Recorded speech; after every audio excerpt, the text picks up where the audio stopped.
नमस्कार दोस्तों, मैं रत्नदीप जैन और आप देख रहे हैं हमारा YouTube चैनल एस्ट्रो आरडीजे। दोस्तों, मैं आप सभी के सामने फिर उपस्थित हुआ हूं धनु राशि वाले जातकों के लिए एक महत्वपूर्ण जानकारी लेकर।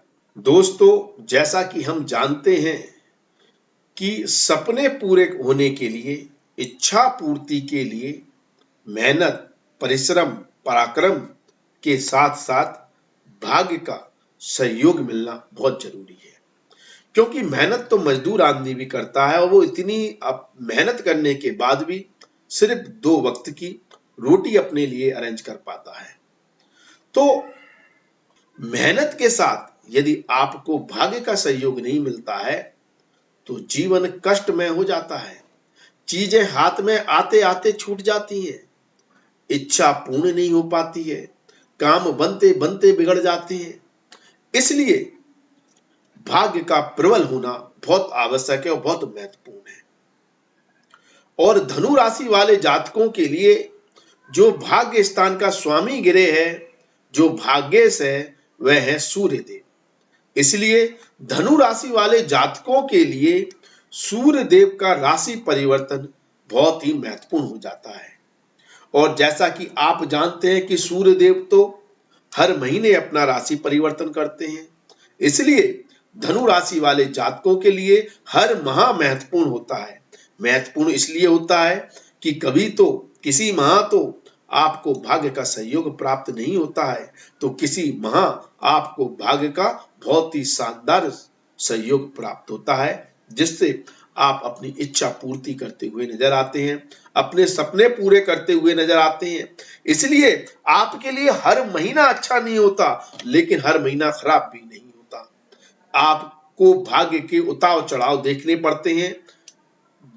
कुछ स्पेशल भाव में जब सूर्य देव गोचर करते हैं, कुछ शुभ स्थितियों में जब सूर्य देव कुछ संयोग बनाते हैं, तो आपके लिए अपार धन संपदा और वैभव की प्राप्ति के द्वार खोल देते हैं।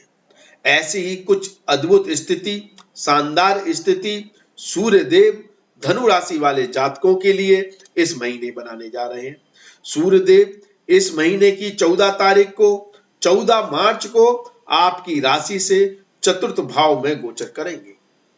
यहां पर चतुर्थ भाव में सूर्य देव का गोचर करना बहुत सारे लाभ प्रदान करेगा, बहुत सारे, और बहुत सारी चीजों में आपको भाग्यशाली बनाएगा। हम हर एक पहलू और हर एक चीज पर चर्चा करेंगे, लेकिन यहां पर सूर्य देव दिशा बल खो देते हैं, इसलिए थोड़ा सा अहंकारी भी बनाते हैं जातक को, स्वार्थी भी बनाते हैं।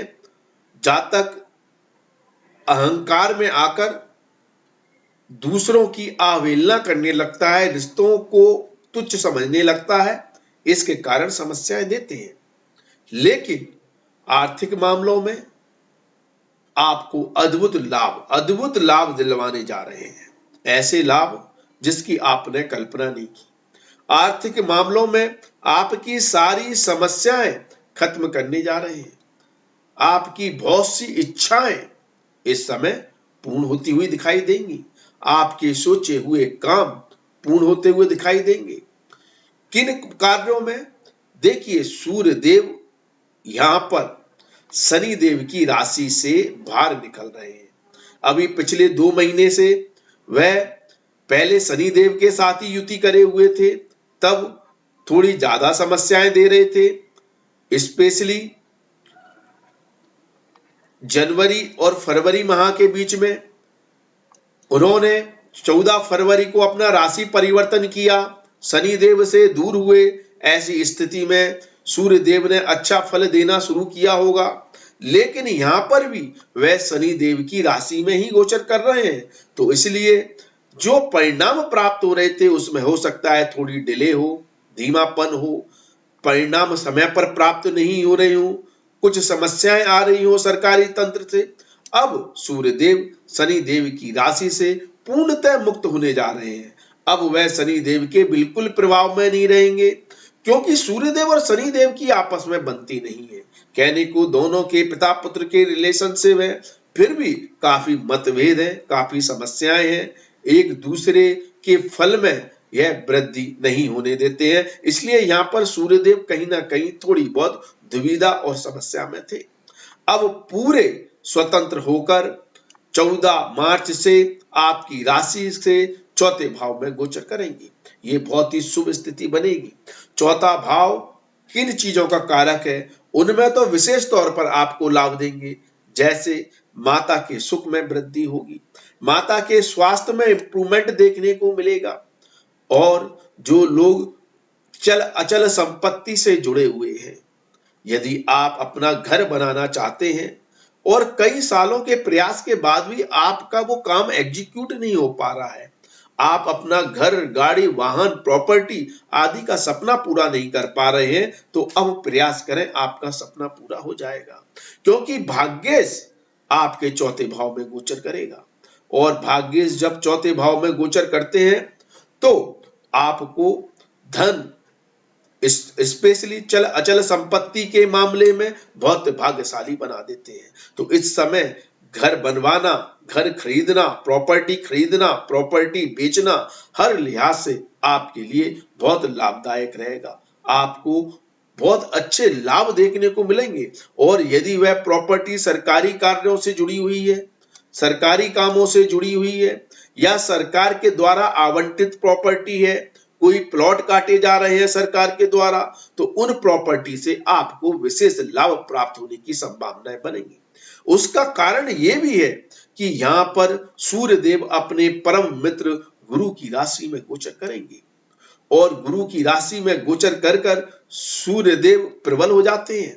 यहाँ पर सूर्यदेव व्यवहार से थोड़े शांत भी होते हैं, क्योंकि यह जल तत्व राशि में गोचर करेंगे, जिससे इनके व्यवहार में थोड़ा धार्मिकपन और अध्यात्म ज्यादा आ जाता है गुरु की राशि में रहकर। इसलिए सात्विक कार्यों से जुड़े हुए व्यक्तियों को भी यहाँ पर अद्भुत लाभ देखने को मिलेंगे। आपकी मान प्रतिष्ठा बढ़ेगी, आपका मान सम्मान बढ़ेगा, आपके कार्य पूर्ण होते हुए नजर आएंगे। और आप अगर धर्म के साथ मिलकर कार्य करेंगे तो अद्भुत लाभ मिलेंगे। जो लोग टीचिंग व्यवसाय में हैं, स्कूल में पढ़ाते हैं, कॉलेज में पढ़ाते हैं, प्रोफेसर हैं, टीचर हैं, आध्यात्मिक गुरु हैं, किसी भी तरह का ज्ञान लोगों से शेयर करते हैं किसी भी माध्यम से, तो उन लोगों के लिए भी बहुत अद्भुत और शानदार स्थिति यहाँ पर सूर्यदेव बनाएंगे। यहाँ पर सूर्यदेव गाड़ी वाहन से भी आपको अद्भुत लाभ प्रदान करेंगे। सूर्यदेव शुक्रदेव के साथ युति करेंगे, तो ऐसी स्थिति में शुक्र से संबंधित फलों की भी वृद्धि करेंगे।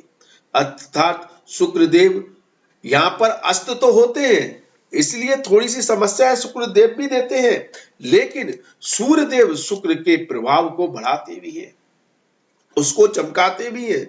तो जो लोग कलात्मक कार्यों से जुड़े हुए हैं, रचनात्मक कार्यों से जुड़े हुए हैं, फिल्म इंडस्ट्री से जुड़े हुए हैं, मीडिया इंडस्ट्री से जुड़े हुए हैं, ब्यूटी पार्लर या ब्यूटी से संबंधित कॉस्मेटिक आइटम से संबंधित कोई काम करते हैं, ज्वेलरी का काम करते हैं, या फिर किसी भी तरह के होटल व्यवसाय से जुड़े हुए हैं, परिवहन विभाग से जुड़े हुए हैं, उन लोगों के लिए विशेष तौर पर लाभकारी स्थिति बनाएंगे। उनके भाग्य की वृद्धि करेंगे, उनका भाग्य चमकने लगेगा, और आपको होटल व्यवसाय से और फिल्म इंडस्ट्री से जुड़े लोगों के लिए बहुत ही लाभकारी स्थिति उत्पन्न होगी। जो लोग हाउस के काम में इंटीरियर आर्किटेक्चर डिजाइनिंग से जुड़े हुए हैं, उनको विशेष तौर पर लाभ देखने को मिलेगा। और ऐसा कोई भी व्यवसाय जो होम प्रोडक्ट से संबंधित है, होम डेकोरेशन से संबंधित है, घर की चीजों में महत्वपूर्ण होता है उनकी सजावट के लिए, उन सारे व्यवसायों के लिए भी यहाँ पर सूर्यदेव अद्भुत लाभ देंगे। सूर्यदेव की यहाँ पर दृष्टि, सप्तम दृष्टि आपके कर्म भाव पर होगी, तो कर्म भाव पर सप्तम दृष्टि होने से नौकरी करने वाले व्यक्तियों, व्यवसाय करने वाले व्यक्तियों को भी अद्भुत लाभ प्राप्त होंगे। जो कार्य आपके भाग्य भरोसे रुके हुए हैं, अर्थात जिन कार्यों को पूर्ण करने के लिए आपने अपना तो पूरा सामर्थ्य लगा दिया, अपनी तो पूरी मेहनत लगा दी, लेकिन परिणाम अब आप भाग्य भरोसे उनका इंतजार कर रहे हैं कि भाग्य साथ देगा तो काम बन जाएगा। तो ऐसे काम आपके कार्य क्षेत्र से संबंधित बनते हुए नजर आएंगे। आपको नौकरी में अद्भुत लाभ देखने को मिलेंगे। यदि आप सरकारी कर्मचारी हैं तो बहुत भी ज्यादा अद्भुत लाभ देखने को मिलेंगे, और यदि आप प्राइवेट जॉब करते हैं तो वहां भी आपके मान सम्मान में वृद्धि होने की संभावना है। लेकिन हो सकता है आपको इस समय आरामदायक काम भी मिले, आप वर्क फ्रॉम होम ज्यादा करें, घर से ही काम करने की संभावना इस समय ज्यादा रहेंगी, आप बहुत ज्यादा आरामदायक स्थिति में भी रहेंगे। लेकिन जो भी रिस्पॉन्सिबिलिटी आपको मिलेगी आप उसका पूर्णतः निर्वाह करने में सक्षम रहेंगे। शुक्र देव के साथ युति होने से थोड़ी बहुत समस्या है रिलेशनशिप में हो सकती हैं, क्योंकि यहाँ पर जब शुक्र देव अस्त हो जाते हैं और सूर्य देव के प्रभाव में होते हैं तो रिलेशन जो होते हैं वो स्वार्थ की दृष्टि से होते हैं। जातक अपना स्वार्थ पूरा करने के लिए रिलेशनशिप को बढ़ाता है, बनाता है और मतलबी हो जाता है, इसलिए काफी रिश्ते यहाँ पर खराब होते हुए भी नजर आते हैं। फिर वो रिश्ते किसी के साथ भी हो, पत्नी के साथ हो, प्रेमी के साथ हो, भाइयों के साथ हो, बहनों के साथ हो, दोस्त यारों के साथ हो, परिवार के किसी भी सदस्य के साथ हो, यदि आपकी जन्म कुंडली में भी शुक्र देव अस्त है, सूर्य देव के साथ बैठे हुए हैं, तो ऐसी स्थिति में मतलब के रिलेशन बनते हैं और वो बाद में थोड़ी सी तकलीफ देने लगते हैं। इसलिए यहाँ पर रिश्तों के मामले में थोड़ा सा संभल कर चलने की जरूरत है। तो दोस्तों, यदि आपको हमारे द्वारा दी गई यह जानकारी पसंद आई हो तो हमारे वीडियो को लाइक जरूर करें, कमेंट करें, शेयर करना ना भूलें। धन्यवाद, थैंक यू, जय माता दी, माता रानी आपका कल्याण करें।